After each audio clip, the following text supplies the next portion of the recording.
Assalamualaikum warahmatullahi wabarakatuh. Innal hamdalillah wa syukrulillah wassalatu wassalamu ala rasulillah wa ala alihi wa sahbihi wa mawalah amma ba'd. A'udzu billahi minasy syaithanir rajim. Bismillahirrahmanirrahim.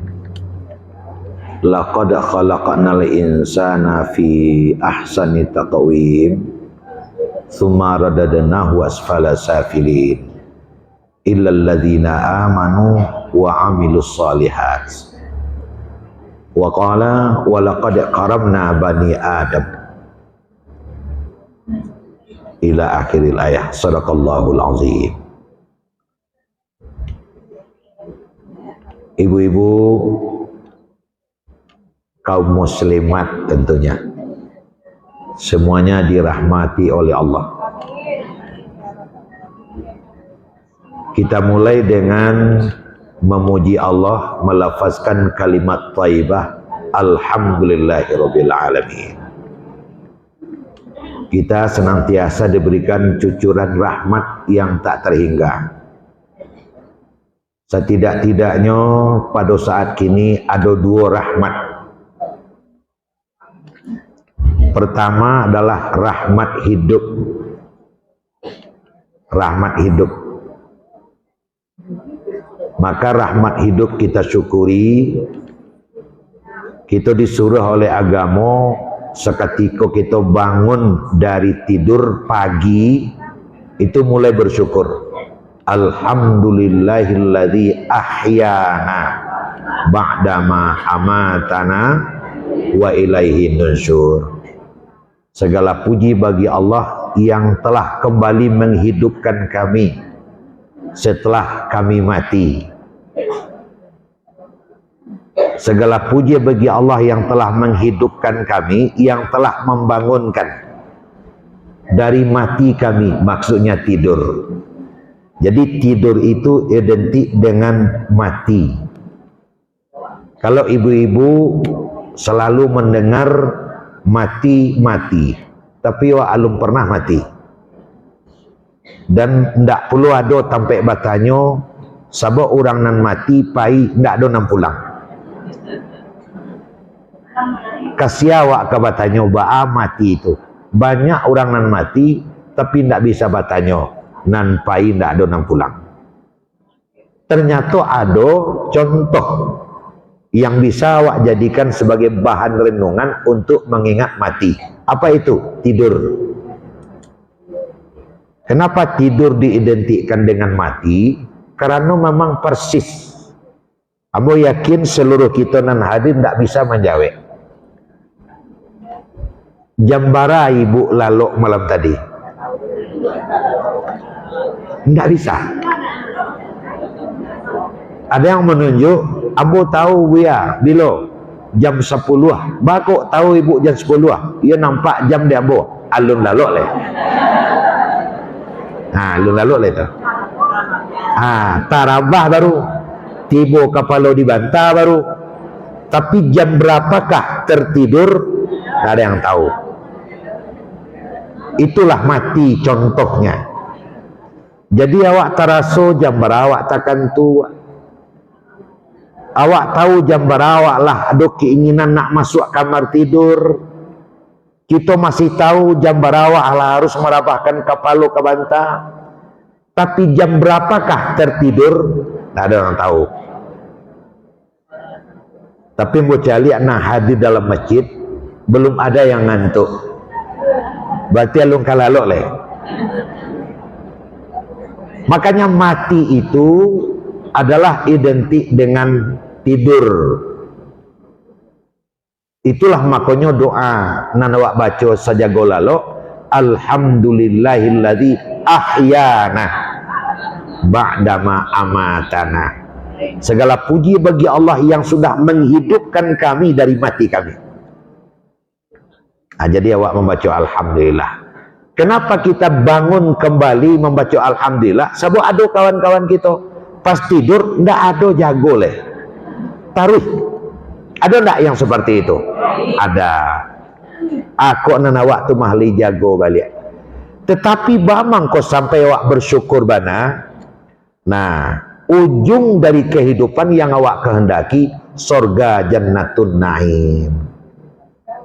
Sesuai dengan doa, Rabbana atina fid dunya hasanah wa fil akhirati hasanah wa qina azabannar. Bahkan ada wadakhinal jannata ma'al abrar. Masuk surga yang kita inginkan. Nah, ternyata untuk masuk surga itu tidak murah, tidak gampang. Apa modalnya? Dua saja modalnya untuk masuk surga. Jadi tidak banyak ada, Bu. Pertama, untuk masuk surga itu ada ibadah.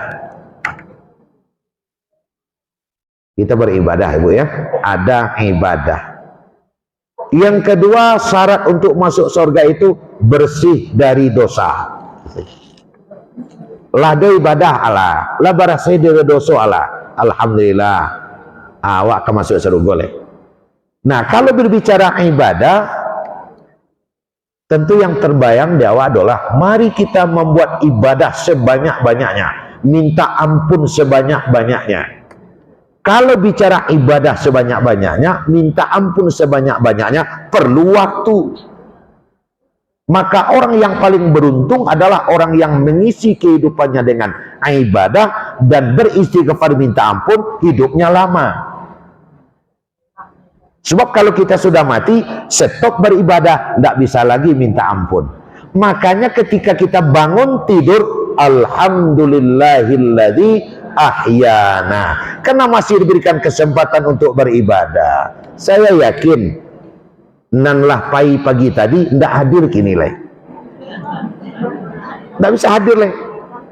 Dengan adanya hidup masih dia kandung hayat, masih banyak kesempatan untuk beribadah. Dalam falsafah kehidupan orang kita, kok sentiang masih ada waktu untuk pambilai, kok kurang masih ada waktu untuk penambah. Makanya sekali lagi alhamdulillah, itu syukuri. Itu syukur yang pertama, setidak-tidaknya. Nah, syukur yang kedua, pada kesempatan ini kita dipertemukan oleh Allah di masjid dan majelis ilmu. Tempat bertemu banyak Bapak Ibu. Ada bertemu di pasar, bertemu di jalan, bertemu di kantin, bertemu di rumah. Tapi bertemu di masjid itu beda. Khairul liqa fil masjid. Bertemu di masjid adalah pertemuan yang terbaik. Makanya di Minangkabau setiap suku lambangnya dua. Pertama rumah gadang, nang kedua surau. Ndak sah disabik suku di Minangkabau kalau ndak ada suraunya, kalau ndak ada rumah gadangnya. Sehingga tasabui surau ada istilah surau suku. Masih ada kini, Bu? Masih, walaupun kadang lah bertukar jadi mansaji. Surau suku. Bamang kau sampai dibuat dari orang tua-tua kita sejak dari dulu rumah gadang jo surau, karena adat bahasa di syarak bahasa di kitabullah.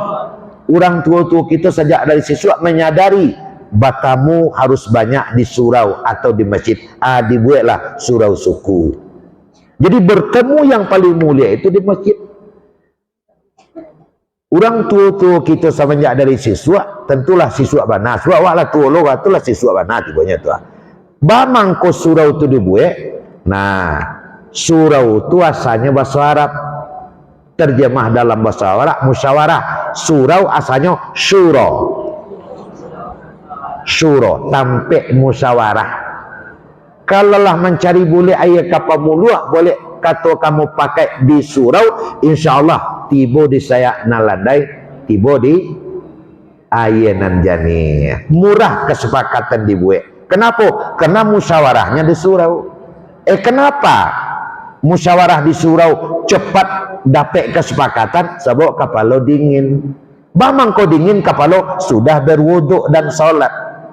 Coba kalau musyawarahnya di terminal, bertinju ke sudahnya, tu manang kadang cari yang itu jadinya. Makanya setiap surau di Minangkabau pasti ada tabek di muka surau. Iya Bu ya.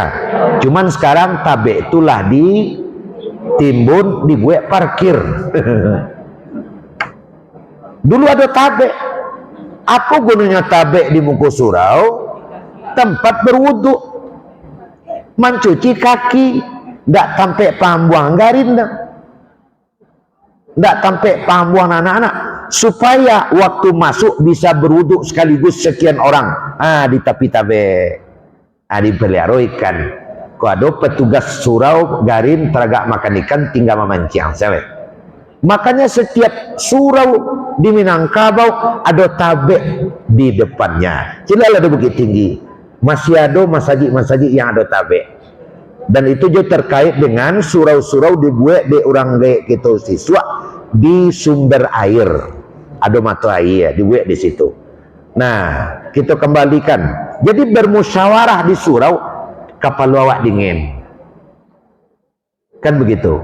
Makanya pengajian yang paling bagus itu adalah di masjid. Makanya bertemu di dalam Islam adalah di masjid. Bahkan rumah kita yang pertama dibangun oleh Allah untuk kita berada di masjid. Masjid apa itu? Masjid Haram. Awalu baitin wudi'a lin-nasi lalladzi bi Bakkah. Rumah pertama yang dibangun oleh Allah untuk manusia terdapat di Mekah, namanya Masjid Haram. Itu rumah awak nan sabananya. Karena di masjid itu adalah rumah awak nan sabananya, maka di masjid ini paling nyaman, paling senang, paling tenang. Kan tenang Bapak Ibu semuanya kan? Mulai dari sudut situ sampai sudut siko, kan ada sanang dah.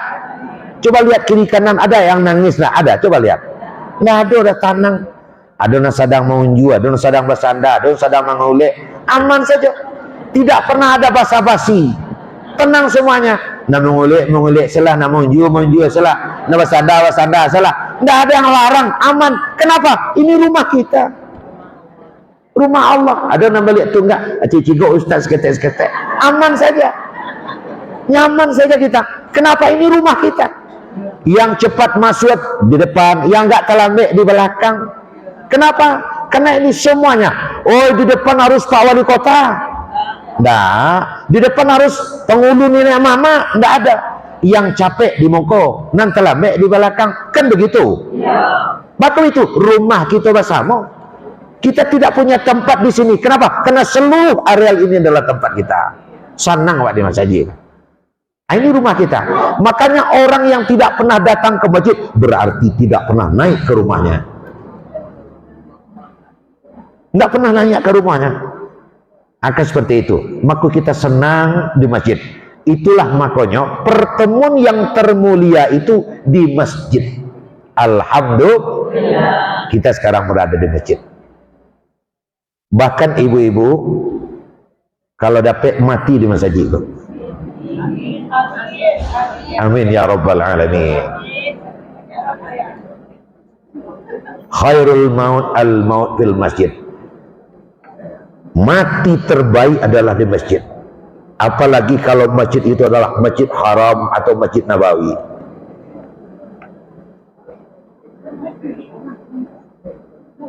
Makanya pernah kita belajar apa cita-cita para jamaah haji tuang-tuang mati di Makkah dan tuang-tuang mati di Makkah, maka dituan umur dulu berupi ke Makkah.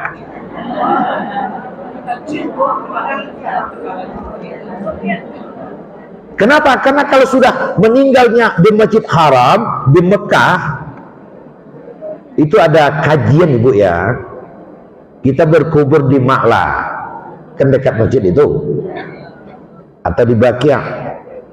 Taruh kecek mau fasil itu, ini taruh artinya tidak sesungguhnya. Balubang kuburan itu luluh ya, luluh ke bawah, tiba di surga sekali. Gitu, taruh. Kena meninggalnya di Masjid Haram. Nah kalau tidak meninggal di Masjid Haram, setidak-tidaknya di masjid di dekat rumah awak atau di masjid raya. Kenapa? Karena 99% orang yang meninggal di masjid pasti sedang beribadah. Ada orang cakap ke masjid. Amu kau lah ke masjid wak, kan tak ada. Nak tahu ang gadang berapa pangkalangan dan lah ke masjid sebentar, kan tak ada. Pasti beribadah ke masjid. Ibu-ibu datang dari mana-mana ke sini mendengarkan pengajian. Ada malah dia tiba di masjid dan cakap kau, kan tak ada gitu. Malih dia nyamuk-nyamuk buduk-buduk macam ni. Tiba di masjid dan sarang mereka. Tak ada itu. Pasti di masjid itu kita beribadah. Makanya khairul liqa. Sekali lagi awak berhak mengucapkan alhamdulillah karena kita dipertemukan di masjid. Nah, bahagian dari itu kita dipertemukan fi thalabil ilmi. Kita dipertemukan dalam menuntut ilmu. Wah, ini bukan main, Bu. Man kharaja fi thalabil ilmi fahuwa fi sabilillahi hatta yarja'. Siapa yang keluar dari rumah, nah seperti ibu tadi, pergi menuntut ilmu, maka yang bersangkutan dihukum fi sabilillah sampai pulang, hatta yarja'. Jadi kalau ada yang meninggal sampai pulang, atau sekarang meninggal, atau biko keluar, dihantar di ojek, dibawa ke yarsi, kironya innalillah fi sabilillah, sama dengan meninggal berjuang menegakkan agama Allah, memangku senjata ke medan perang. Nah, itu yang sedang awak karajuan kini. Sedangkan menuntut ilmu saja sudah gitu amalan enggak imbalan pahalanya sama dengan fisabilillah, apalagi magiahkan ilmu. Itu. Apalagi memberikan ilmu. Menuntut ilmu saja sama dengan fisabilillah. Makanya ada hadis talabul ilmi sa'atan kasawmi yauman, menuntut ilmu 1 menit saja sama dengan berpuasa 1 hari. Ibu sejak dari subuh lah. Sebenarnya jam berapa mulai yang pertama tadi? Jam 9. Jam 8 sudah sampai. Jam 8, 9, 10, setengah 2 balik awak berhenti beko. Labara bulan puasa tu. Bukan main, Bu. Makanya bergembiralah yang punya kesempatan datang. Kan begitu. Kita diberikan kesempatan oleh Allah. Atau setidak-tidaknya, Bu, awak bersyukur atas 2 rahmat itu. Rahmat masih hidup dan rahmat bertemu dalam menuntut ilmu di masjid. Itu mulai mengaji itu dong. Itu bersyukur kepada Allah Subhanahu wa taala. Ya, kita lengkapi dengan berselawat untuk Nabi kita Muhammad sallallahu alaihi wasallam. Allahumma shalli ala Muhammad wa ala alihi wa sahbihi ajma'in. Ibu-ibu yang hormati, mulai dari sudut situ sampai sudut siko sampai ke mungko kiri kanan. Ini semuanya adalah hamba Allah. Nah, hamba Allah ada sandingannya hamba setan. Ada sandingannya hamba setan. Jadi yang hidup ini ada abdullah, ada abdus syayatin. Ada hamba Allah, ada hamba setan. Hamba itu jika diterjemahkan ke dalam bahasa Jawa artinya budak. Ada budak Allah, ada budak setan. Lahkah pasti saja nana awak pilih menjadi hamba Allah. Lahkah pasti saja tidak. Lahkah pasti saja awak pilih hamba Allah. Hamba dalam bahasa Arabnya abdun. Ai raqabah. Raqabah itu artinya budak.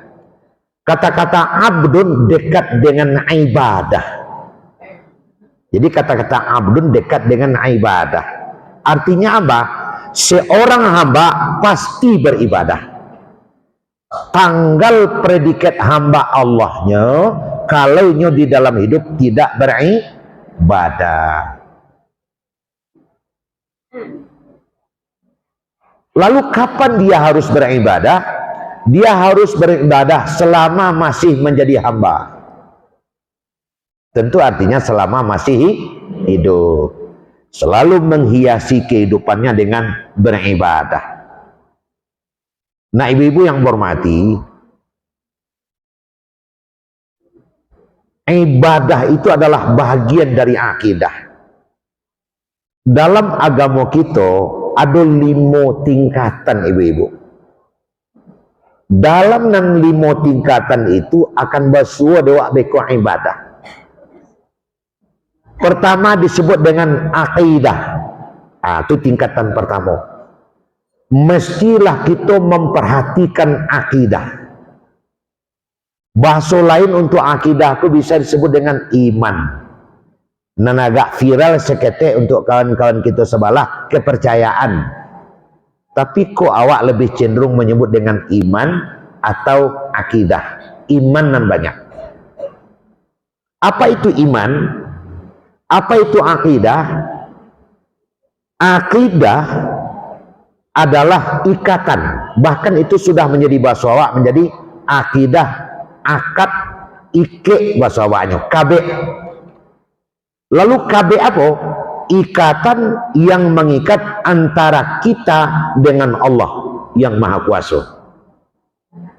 Makanya ada seorang sahabat yang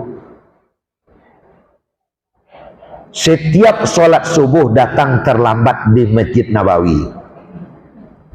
Setiap subuh terlambat datang, sehingga tidak tercengang dan bingung orang lagi. Ianya lah biasa terlambat mah. Kenapa? Rumahnya jauh dari masjid. Tapi yang sekali itu datang lebih cepat. Lun tiba orang lainnya lah salat sunat. Kok capek tiba mah? Sehingga setelah sholat orang bertanya, rupanya kalau taruh terlambat capek wak, tanya orang kawak. Bakal capek? Langsung dijawab, ambo mangko bisa capek tadi. Tetangga sebelah baru pulang dari Sam, untuknya ndak terpakai. Kalau cara kini onda lah enak. Ambo pinjamlah kendaraannya. Jadi mau untung mau kemari tadi. Dilaporlah kepada Rasul. Rasul, rupanya dia untungnya kemari tadi. Oh, dia untung. Sebelumnya terlambat terus, tapi Nabi menjelaskan ke dia, asalkan kamu tetap datang walaupun terlambat. Leidah pejo ujung sholat jamaah, pahalanya tetap sempurna. Kalau terlambat itu memang betul-betul oleh karena tempatnya jauh. Jadi Rasul ternyata dia datang tadi pakai onta. Oh gitu. Bawa sini, dibawalah mengecek kadakek Nabi. Jadi kamu datang tadi pakai onta? Iya Rasul. Alhamdulillah. Onta dari mana? Tetangga sebelah ontanya tidak terpakai. Ambo pinjamlah ondanya, cerawak. Lalu Nabi bertanya, adi mau untuk gini, boleh tak di luar? Ini KBN? Enggak. Jadi kemana? Ia mau letak di luar. Cuca lihat, kira nak usul untuk kolej. Makanya kata Nabi, akid, ikatkan ontamu. Ikatkan ontamu, kuat-kuat, lalu bertawakal kepada Allah. Jadi di situ ada kata-kata ikatkan akidah. Kan ikut nak kajian sana ya. Jadi onta itu tidak akan kemana-mana karena sudah terikat dengan pohon atau tambangan yang dibuat. Taruhlah kita onta. Kenapa masih banyak manusia itu lari kemana-mana? Tidak ada kabeh. Literasi ibu, lari entah kemana-mana, masuk lubang, masuk rimbo, masuk pari, kadang sasek ke rumah orang bagaimana. Ini diambil, itu diambil. Kenapa? Karena tidak ada kabeh. Coba kalau ada ikat, bantu sangke awak abu gabalau disuruh ada orang tu siswa bu. AKBN Jawi itu sapi itu dia bisa kemana-mana sepanjang talinya. Dan bisa dipastikan ditaruh pagi pasti bisa dijapui sore. Bagus itu nyatai ke. Jadi lelaki tadi di mau untuk pembiayaan saya dulu aja. Dia hilang. Banyak manusia hilang di dalam hidup karena dia tidak mengikat dirinya. Maka ikatan itulah disebut dengan akidah. Itu salah kajiwa ibu-ibu. Nah, bahasa lain dari akidah tuh iman. Makin kuat ikatan, makin besar kemungkinan tidak hilangnya. Rapuh talinya, terbuka pula pintu, dia hilang entah kemana. Maka tugas kita adalah mampakuat tali. Maka agar tali akidah kita menjadi kuat, atau dengan bahasa lain, agar iman kita menjadi kuat, maka perlulah ibadah. Bahasa ibadah tadi. Jadi iman memiliki kaitan yang sangat erat dengan ibadah.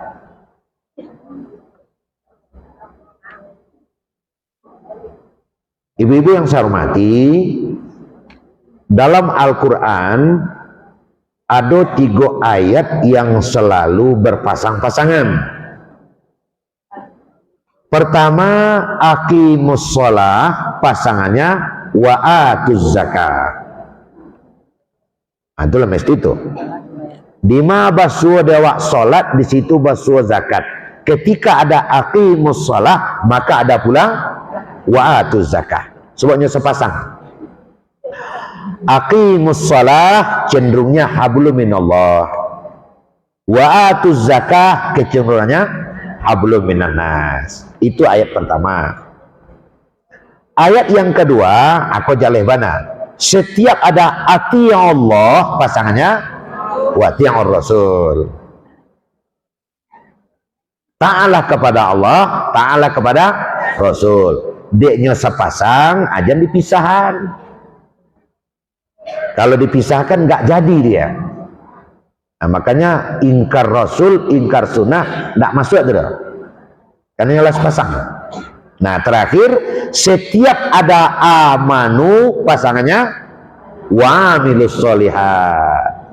Setiap ada amanu, ada wa amilus sholihat. Amanu iman akidah, wa amilus sholihat ibadah. Nggak bisa jadi pisah. Dia mak tu akidah imannya sangat kuat mah, cuma sembahyang nggak jarang. Nggak mau tu dah. Nggak masuk tu dah. Nah, Imam Al-Ghazali menyebutkan ibu-ibu, al-iman kan nur. Iman itu seperti lampu ini. Iman seperti lampu. Bertanya Mbok, dari lampu ini yang kita harapkan apa? Cahaya. Bukan lampu yang tergantung itu. Cahaya pasti diharapkan. Ada rumah rancak 3 lantai. Lampunya sadu alanya dari Australia. Cuman sayang tidak ada cahaya. Tidak ada gunung. Lampu mati. Yang diharapkan dari lampu pasti cahaya.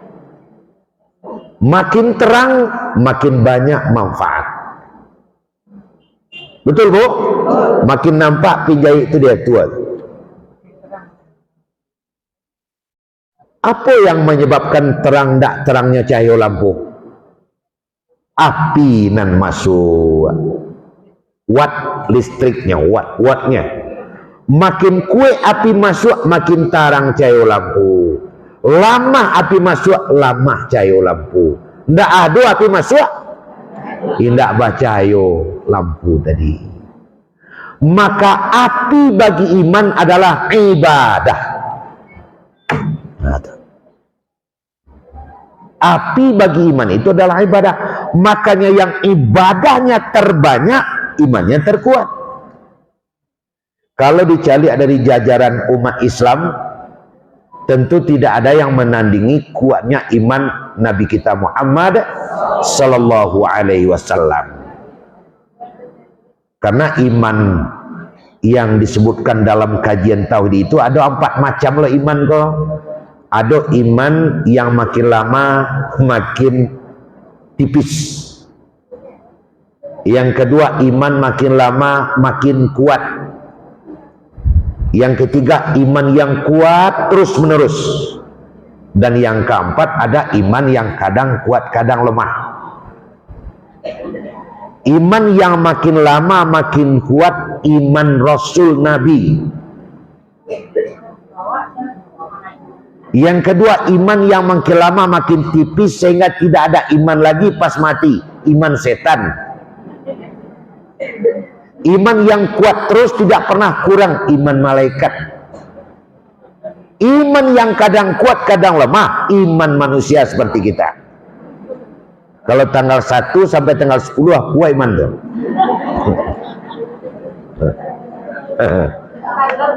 Bagi pegawai terutama, atau nambah gaji bulanan tanggal 1 sampai tanggal 5 balik lah, imannya kuat. Tapi kalau tanggal 20 kata, apalagi tanggal 25 kata, imannya lemah. Jangan calik juga dah sakit juga nang gitu. Karena iman kita yazid wa yangkus. Nah, kita balikkan kepada yang tadi. Yang menyebabkan iman kuat, iman lemah, ibadah. Makanya Nabi makin lama imannya makin kuat, karena ibadahnya makin banyak. Anda ada nang menandingi ibadah Nabi. Pernah dalam sejarah kita baca, sholat Nabi saja, Nabi mencontohkan, tentu Allah yang memberikan isyarat. Nabi pernah sholat Isya sendirian, itu satu kali saja itu, mulai jam 8 selesai jam 11. Berapa jamnya sembahyang tuh? 9, 10 sabaleh, 3 jam sembahyang Isya ciek saya. Awak di Saji Raya berapa jam? Ibu-ibu sholat di rumah, sholat Isya seorang, berapa lamanya?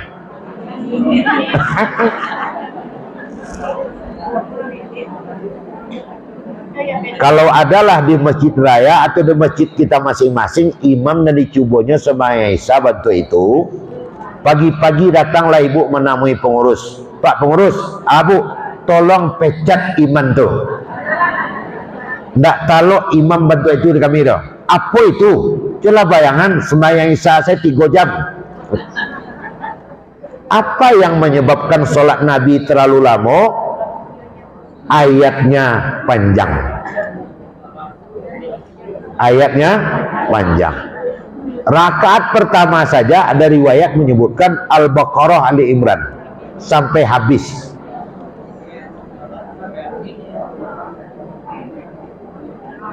Rakaat kedua An-Nisa sampai habis. Kok dicuba dan Saudi Raya entah kata jadi rabah sadonya. Itu satu gambaran. Belum lagi ada riwayat dari Aisyah, adalah malam itu Rasul tidur di rumah saya. Tengah malam saya bangun, ambo rosok sebelah kita. Kemana Rasul? Tidak nampak. Ternyata Rasul sholat di dekat pintu. Lalu balik. Tersintak calik. Situ je sholat dulu. Lalu balik. Sampai 3 kali tak bangun, masih sholat Nabi. Amarangka Aisyah ke situ.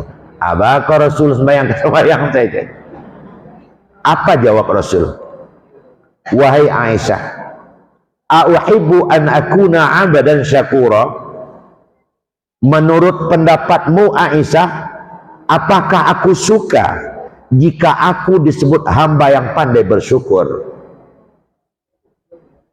Menurut pendapatmu aku suka tak jika Allah menyebut aku hamba yang pandai bersyukur?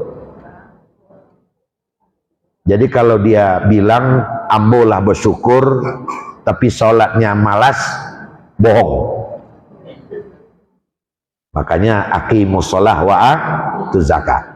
Sholat adalah tanda syukur. Inna a'tainakal kautsar fasalli li rabbik wanhar.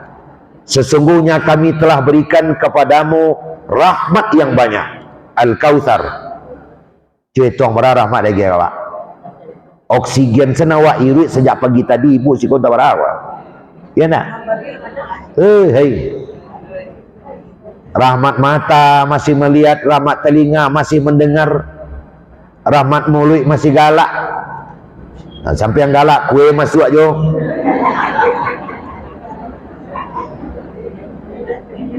Allah tidak menuntut pajak, tidak minta bayaran, hanya fasalli li rabbik, maka solatlah kepada Tuhanmu.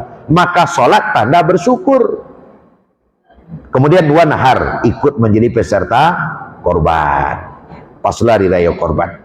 Jadi ikut menjadi peserta korban, kemudian solat yang benar adalah tanda syukur kepada Allah. Maka Nabi sembahyangnya tidak usah ditanya.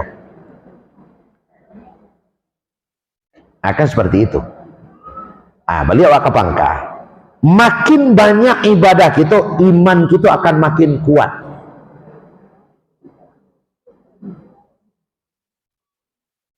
Kalau dicoba untuk mempertili, mana banyak ibadah wak di dalam Islam kok sunat apa wajib? Sunat yang banyak. Khusus awak bahas solat saya dulu. Solat wajib ya segitulah, solat yang 5 waktu. Because solat jenazah kifayah pula lagi. Selebihnya adalah sunat. Berapa onggokan solat sunat semuanya? Ada di subuh, ada di zuhur, ada di asar, ada di maghrib, ada isya, ada tengah malam, ada mau berjalan, ada di saat kita tawaf, ada di saat kita ragu, ada di saat kita melihat sesuatu yang takjub, ada kita di saat menerima rahmat yang sangat wah, sholat syukur namanya.